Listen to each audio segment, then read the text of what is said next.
एक बार टोनी चिड़िया नदी में पानी पी रही होती है। तभी उसे किसी के कराहने की आवाज़ आती है। वह जाकर देखती है तो वह देखती है कि वहाँ पर एक कबूतर घायल पड़ा है। अरे ये तो घायल पड़े हैं, मुझे इनकी मदद करनी चाहिए। टोनी चिड़िया उसे पानी पिलाती है। अरे आप कौन हैं और आप यहाँ पर कैसे आए? अरे मैं एक बड़ा बिजनेसमैन हूँ।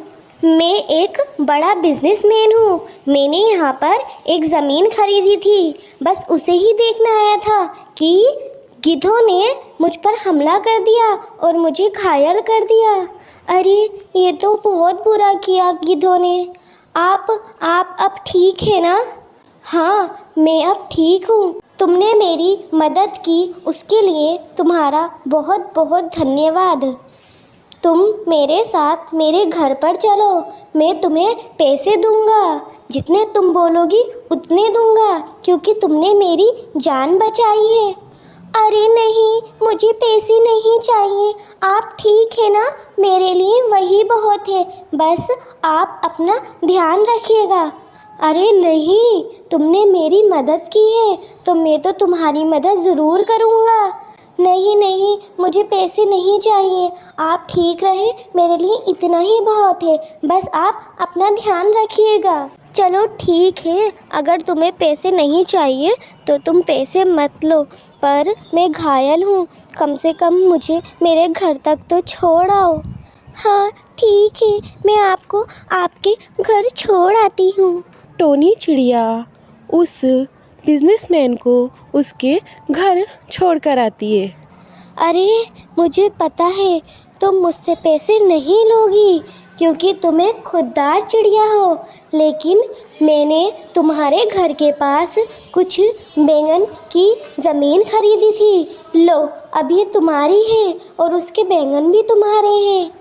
अरे नहीं, आपको ये सब करने की कोई ज़रूरत नहीं थी। मैंने तो आपकी मदद इंसानियत के नाते की थी। हाँ ठीक है, लेकिन आज से ही तुम्हारे हुए।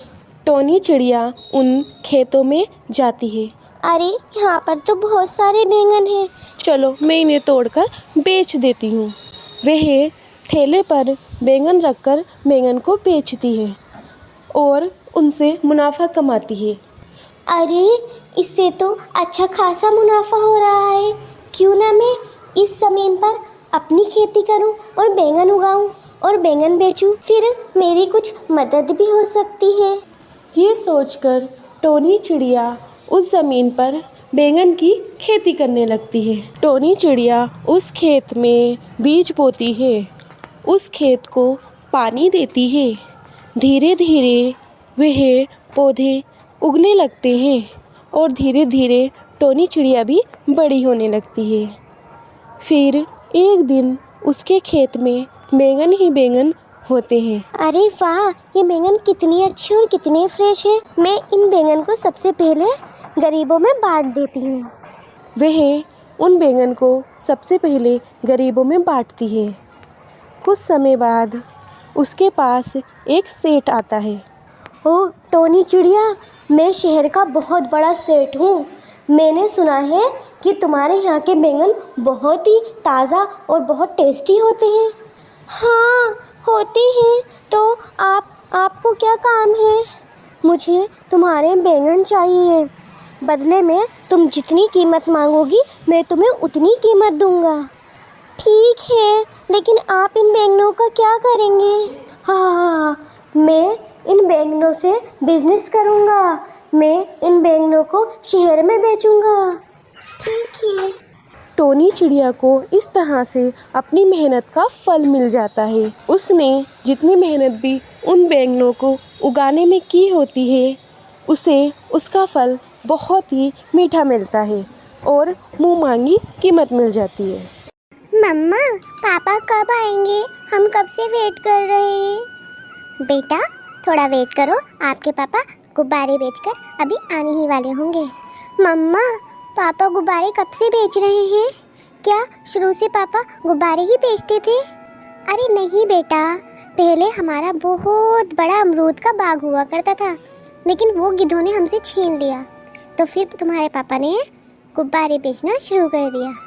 अच्छा, पहले हम भी बहुत अमीर हुआ करते थे, लेकिन गिद्धों ने हमारा सारा बाग उजाड़ दिया और पूरा बाग छीन लिया।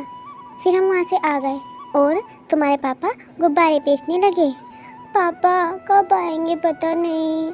इधर गुड़िया के पापा बलून्स बेचकर वापस आ रहे होते हैं। उनकी एक पेड़ से टक्कर हो जाती है और वो गिर जाते हैं, जिसमें उनके काफ़ी चोट लगती है। वहाँ से कुछ पंछी उसे उठाकर उसके घर लेकर आते हैं। मम्मा पापा को क्या हो गया? उनकी इतनी चोट कैसे लग गई? अब हम क्या करेंगे? ये सब कैसे हो गया जी? आपके कैसे चोट लग गई? तुम लोग परेशान मत हो, मेरे थोड़ी चोट लगी है, मैं जल्दी ठीक हो जाऊंगा। आपके बहुत ज़्यादा चोट लगी है। अब हमारे घर का खर्चा कैसे चलेगा? हमारे पास तो पैसे भी नहीं है।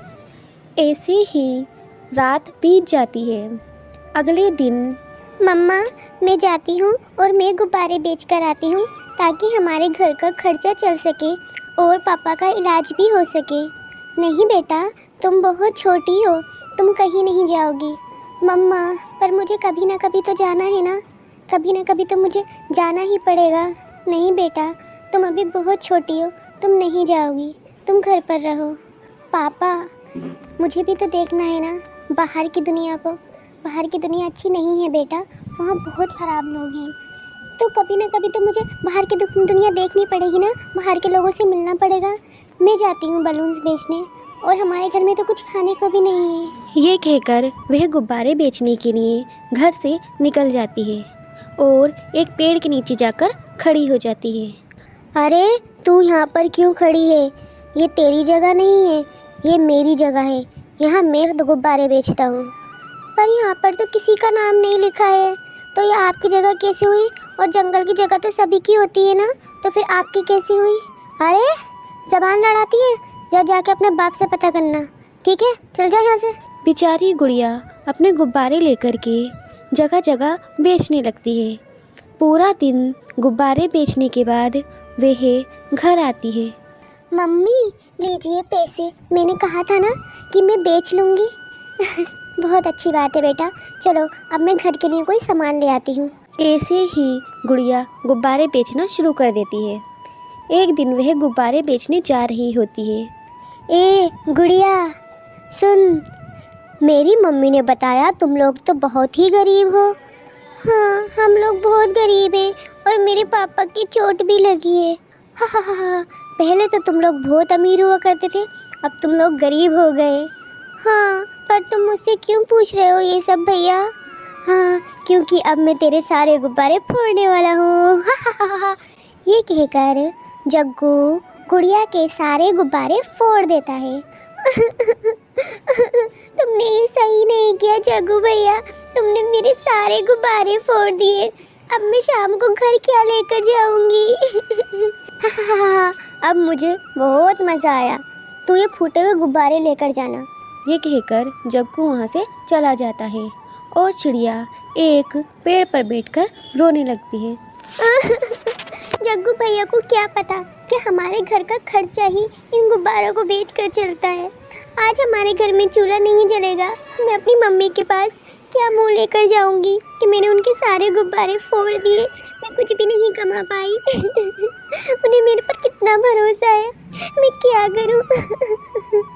उधर से एक अमीर पक्षी गुजर रहा होता है। वह गुड़िया को देखता है और उसके पास आता है। प्यारी गुड़िया तुम क्यों रो रही हो? हम बहुत गरीब हैं, मेरे पापा बहुत बीमार हैं, उनकी चोट लगी है, और जग्गू भैया ने मेरे सारे गुब्बारे फोड़ दिए। अब मैं घर क्या लेकर जाऊंगी? गुड़िया मैं इस जंगल में आया हूँ कुछ समय के लिए, लेकिन मेरे पास रुकने के लिए कोई भी स्थान नहीं है। क्या तुम मुझे अपने घर ले चलोगी? हाँ लेकिन हम तो बहुत गरीब हैं, हमारे पास तो खाने के लिए भी नहीं है। अरे कोई बात नहीं, पहले हम तुम्हारे घर के लिए सामान खरीद लेते हैं, फिर हम तुम्हारे घर चलेंगे। नहीं नहीं, हम गरीब हैं, लेकिन हम ऐसे किसी के पैसे नहीं लेते हैं। मेरी मम्मी कभी भी इस चीज़ को नहीं मानेंगी, वो मुझे बहुत डांटेंगी। अरे अरे गुड़िया, कोई बात नहीं, चलो हम पहले राशन ले लेते हैं। ये कहकर वह पंछी उस गुड़िया को एक किराना की दुकान पर ले जाता है। घर का राशन लेकर के वे लोग गुड़िया के घर जाते हैं। माँ जी, मैं बहुत दूर से आया हूँ, क्या आज रात मैं यहाँ रुक सकता हूँ? हाँ बेटा, तुम रुक सकते हो, लेकिन हमारा घर तो बहुत छोटा है और हम बहुत गरीब लोग हैं। हम तुम्हारी सही से खातिरदारी नहीं कर पाएंगे। कोई बात नहीं। ये कहकर वे लोग साथ में रहते हैं। अगली सुबह वह पंछी गुड़िया की माँ से कहता है, माँ जी लीजिए, ये कुछ पैसे हैं और मैं यहाँ से जा रहा हूँ। अरे अरे, हम तुमसे पैसे कैसे ले सकते हैं, तुम तो मेहमान हो ना। अरे माँ जी कोई बात नहीं, आप ये रख लीजिए। बेटा हम ये नहीं रह सकते। माँ जी आप इन्हें रख लीजिए। ये कहकर वह पंछी वहाँ से चला जाता है। माँ मैंने एक लड़की देखी है, गुड़िया है उसका नाम, बहुत अच्छी है वो, मैं उससे शादी करना चाहता हूँ। ठीक है बेटा, अगर तुम्हें वो लड़की पसंद है तो ठीक है, हम उससे तुम्हारी शादी करा देंगे। ये कह कर के वह दोनों गुड़िया के घर आते हैं। अरे मेरे बेटे को तो आपकी लड़की बहुत पसंद है गुड़िया, हम तो उसका हाथ मांगने आए हैं। हम कैसे अपनी गुड़िया की शादी आपके बेटे से करा सकते हैं, हम तो बहुत गरीब हैं। इतने में गुड़िया भी गुब्बारे बेचकर आ जाती है। आप लोग तुम फिर से यहाँ क्यों आए हो? बेटा हम अपनी बहू को लेने आए हैं, अब तुम हमारे साथ चलोगी। माँ जी अब आप गुड़िया की माँ जी नहीं, मेरी भी माँ जी है। ये कहकर वह लोग गुड़िया और उसके माता पिता को बिठाकर अपने साथ ले जाते हैं और खुशी खुशी रहने लगते हैं।